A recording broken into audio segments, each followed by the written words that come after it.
ঘুরতে তো আমাদের সবারই ভালো লাগে, তাই না? আমরা এমন অনেকে আছি যারা বাংলাদেশে বিভিন্ন স্থান ঘুরেছি, কিন্তু কথা হলো আমরা যখন এই স্থানগুলোতে ঘুরেছি তখন কি আমরা এদের প্রাকৃতিক সৌন্দর্য আসলেই উপভোগ করতে পেরেছি?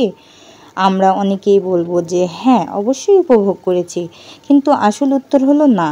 যখনই আমরা বাইরে কোথাও যাই সবার আগে আমরা খুঁজি সেখানে ওয়াইফাই পাসওয়ার্ড, কিংবা দেখে নেই সেখানে নেটওয়ার্ক আসছে কিনা। কিন্তু তোমরা নতুন কোনো জায়গায় গিয়ে সেখানকার আকাশ খেয়াল করেছো কি? আমরা ঢাকায় নিজের বাসায় বারান্দায় বসে যে আকাশটা দেখি এবং সেন্ট মার্টিন দ্বীপে দাঁড়িয়ে যে আকাশটা দেখি তাতে কিন্তু অনেক পার্থক্য। কথাটা আজব শোনালেও সত্যি।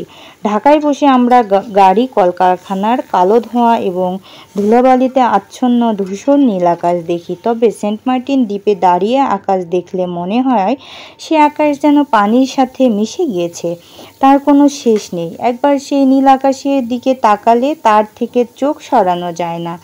আমাদের মধ্যে অনেকেরই রাতের আকাশে তারা দেখার শখ আছে। ঢাকায় বসে আমরা আকাশে কখনোই ঠিকমতো তারা দেখতে পারি না।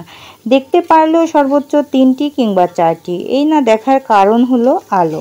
আমরা আমাদের চারপাশে অনেক আলো দেখি। এই আলো এমন স্তর তৈরি করে যা পার হয়ে আমরা আকাশের আসল রূপ দেখতে পাই না। বাংলাদেশের বিভিন্ন পাহাড়ি জনশূন্য জায়গাগুলোতে যেখানে মানুষ খুব একটা বেশি থাকে না, সেখানের আকাশ আমাদের প্রতিদিনের দেখা আকাশ থেকে অনেক আলাদা। সেখানকার আকাশ থাকে পরিষ্কার এবং সুন্দর। এরকম জায়গাগুলোতে রাতের আকাশের আসল রূপ দেখা যায়। কখনো কোনো গাছের পাতার রঙের দিকে খেয়াল করেছো? এখন তোমার জানালার বাইরের দিকে তাকিয়ে দেখো, রোদের আলোতে সবগুলো পাতার রং কি একই রকম লাগছে? প্রত্যেকটি গাছের পাতার রং আলাদা আলাদা। কোনোটি হয়তো বা খুব গাঢ়, আবার কোনোটি হয়তো বা খুব হালকা। আমাদের চোখের এই দেখাটি আমরা কখনোই রং তুলির মাধ্যমে তুলতে পারি না। সৃষ্টিকর্তা আমাদের চারপাশ সুন্দরভাবে সাজিয়ে দিয়েছেন, আমরাই তার আসল সৌন্দর্য উপভোগ করতে পারি না। প্রাকৃতিক সৌন্দর্যকে উপভোগ করতে না পারার আরেকটি বিশাল কারণ হলো মানুষের অলসতা। গ্রাম বাংলায় দুপুরে যখন ক্ষেত থেকে কাজ করে কৃষকেরা এবং সারাদিন কাজ করে গৃহিণীরা ভাত খেয়ে ঘুমাতে যায়, তখন চারপাশ সব স্থির থাকে। প্রকৃতি তখন যেন নিজের নতুন এক রূপ ধারণ করে। সে সময় সূর্যের আলোয় গাছের নিচে ছায়ায় বসে থাকার মজা শুধু আসল প্রকৃতি প্রেমীরাই নিয়েছে।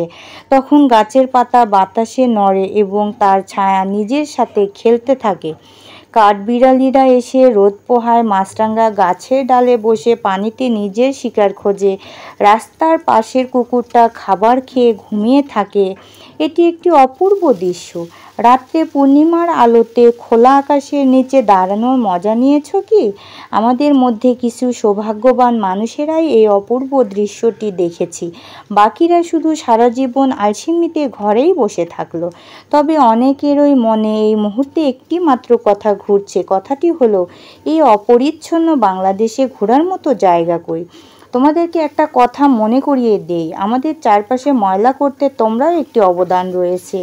একবার ভেবে দেখো, তোমরা কোনো সময়ে বাইরে ঘুরতে গিয়ে কোনো জায়গায় টিস্যু বা চিপসের প্যাকেট ফেলে বলেছিলে, আমি একা ফেললে কি আর পরিবেশ ময়লা হবে?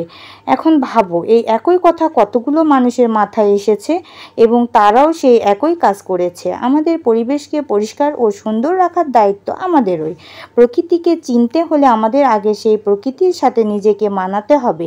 এমন অনেক মানুষ আছেন যারা প্রকৃতিতে নিজেকে খুঁজে পান, প্রকৃতির সৌন্দর্যের মধ্যে নিজেকে হারিয়ে ফেলেন। প্রকৃতির প্রেমে পাগল এই মানুষগুলোই জীবনের আসল মর্যাদা বুঝতে পারেন এবং জীবনকে উপভোগ করতে পারেন। তো প্রিয় বন্ধুরা, আমার এই গল্পটি একটি বই থেকে আমি সংগ্রহ করেছি। যদি গল্পটি ভালো লেগে থাকে তবে আমার ইউটিউব চ্যানেলটি সাবস্ক্রাইব করে এবং ফেসবুক পেজটি লাইক, কমেন্ট এবং শেয়ার করে আমার পাশে থাকবেন সবাই। ধন্যবাদ সবাইকে, ভালো থাকবেন সবাই।